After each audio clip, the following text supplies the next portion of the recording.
Welcome to Equal Ground Headlines, bringing you your balanced coverage on trending top stories in Canada. I am Samuel B. Williams.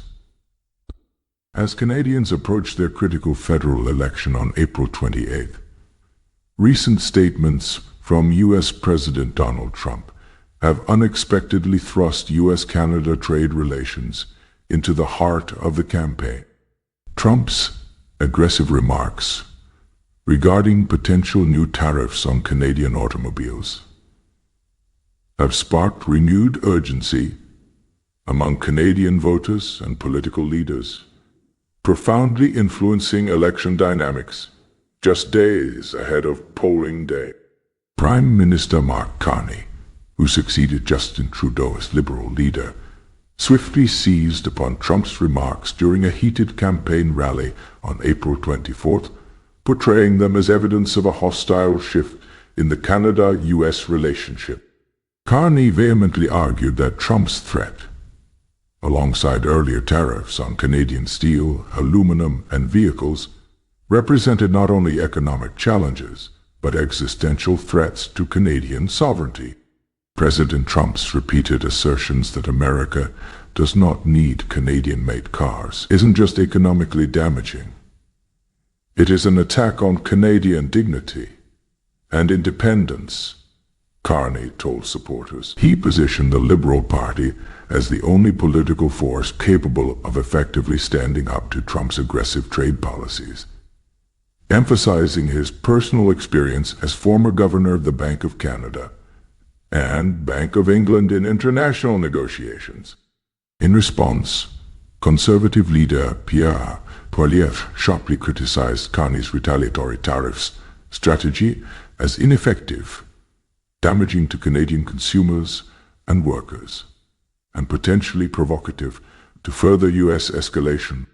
Poilievre proposed instead an immediate diplomatic approach to mutually remove tariffs, framing it as necessary economic pragmatism. Polling indicates Trump's involvement has revitalized Canadian nationalism, giving Carney a timely boost in key battleground regions.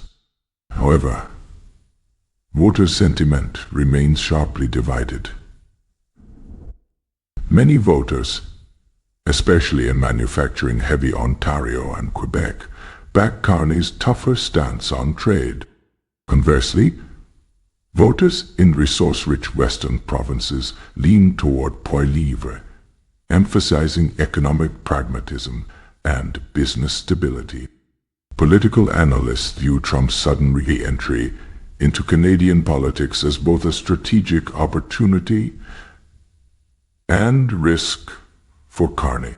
While Trump's statements energize nationalistic sentiment beneficial to the Liberals, excessive focus on the U.S. threat risks overshadowing critical domestic issues like housing affordability, healthcare funding, and inflation, areas where conservatives have steadily gained ground.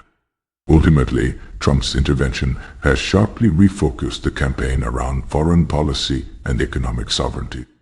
With Election Day rapidly approaching, Canadians face a stark choice: support Carney's aggressive pushback against American tariffs, or back Poilievre's diplomatic pragmatism, aimed at swiftly resolving economic tensions.